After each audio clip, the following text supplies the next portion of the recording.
Friends అందరూ బాగున్నారా? ఇవాళ రెసిపీ వచ్చేసి తెలంగాణ గారప్పాలండి. అదే కొన్ని ప్లేసెస్లో చెక్కలని కూడా అంటారండి.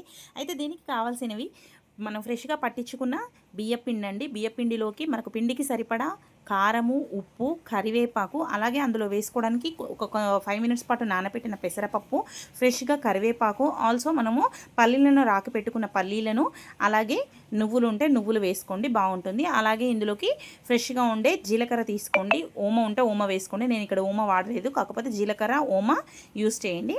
అయితే ముందుగా మనకు పిండిలోకి అన్ని కలగలిసేలాగా కారము, ఉప్పు, కరివేపాకు అన్నీ వేసుకోండి. ఆ తర్వాత పల్లీలను రాకి ఆ రాకిన పల్లీలను ఇందులో వేసుకోండి. పిండికి సరిపడా వేసుకోండి ఏవైనా కానీ. ఈ కలిపే ప్రాసెస్లో మీరు ముందుగా బాండీలో కొంచెం వాటర్ వేడి చేసుకోండి. ఆ వేడి చేసుకున్న వాటర్లో కొంచెం ఒక 1 టేబుల్ స్పూన్ ఆఫ్ ఆయిల్ వేసుకోండి. పిండికి సరిపడా వాటర్ మసలు పెట్టుకోండి, అందులో ఆయిల్ వేసుకోండి. ఆ తర్వాత ఆ మసలే వాటర్ టైంలో మనము ముందుగా నానబెట్టుకున్న పెసరపప్పుని తీసుకొని ఇందులో వేసేసుకోండి. పిండిలో కలగలిసేలాగా పెసరపప్పుని అన్ని మనం ఇంతకుముందు చెప్పిన పదార్థాలు ఏవైతే ఉన్నాయో అవన్నీ తీసేసుకొని అన్ని కలగలిసేలాగా పిండిని ఉండలు లేకుండా మంచిగా కలుపుకోండి. ఆ తర్వాత ఈ చేసే ప్రాసెస్ టైంలో మనకు అక్కడ వాటర్ అనేది వేడవుతూ ఉంటాయి. ఆ వాటర్ని వేడవుతున్న టైంలో ఈ పిండిని తీసుకెళ్ళి ఆ హీట్ అవుతున్న వాటర్లో, మసిలే వాటర్లో ఇవి వేయండి. అయితే మనకు క్వాంటిటీ తెలియకపోతే పిండిని చూసుకొని వాటర్ అయితే వేసుకోండి. ఆ తర్వాత దీన్ని బాగా కలుపుకోండి. పిండిని ఉండలు లేకుండా బాగా కలుపుకోండి, బాగా వేడిగా ఉంటుంది.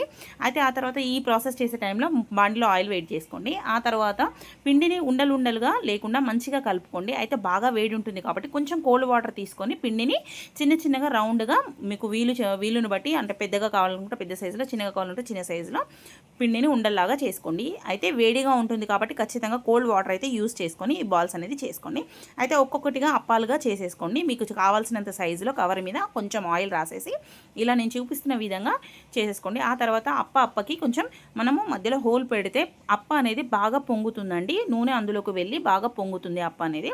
అయితే నేను ఇక్కడ ఈ కడాయి తీసుకున్నాను. కడాయిలో ఎన్ని వీలు ఉంటే అన్ని 3 or 4 or 4 అలా వేసుకొని బాగా ఎంత తక్కువ వేసుకుంటే అప్పాలు అంత బాగా కాలుతాయి, అంత బాగా పొంగుతాయండి. ఇలా నేను చూపించిన ప్రాసెస్లో ప్రతి ఒక్క అప్పని వేసుకొని బాగా కాల్చుకోండి. ఇంకా చాలా సింపుల్ ప్రాసెస్లో చెప్పేశానండి. ఇది చాలా బాగుంటుంది, టేస్టీగా ఉంటుంది. పిల్లలు చాలా ఇష్టంగా తింటారు. స్నాక్స్కి కానీ మనం ఈవినింగ్ టీ టైంలో తినడానికి కూడా చాలా బాగుంటుందండి. వీడియో కనుక ఎవరికైనా నచ్చినట్టయితే తప్పకుండా లైక్ చేయండి. ఇంకా మన ఛానల్ ఎవరైనా సబ్స్క్రైబ్ చేసుకోకపోతే స్మార్ట్ ఫ్యామిలీ వ్లాగ్స్ని తప్పకుండా సబ్స్క్రైబ్ చేసుకోండి. అలాగే కమెంట్ సెక్షన్లో కమెంట్ చేయండి, మీరు ఎలాగా చేస్తారో అది కమెంట్ చేయండి. అండ్ చూడండి ఎంత బాగా వచ్చాయో, చాలా గుల్లగా వచ్చాయి.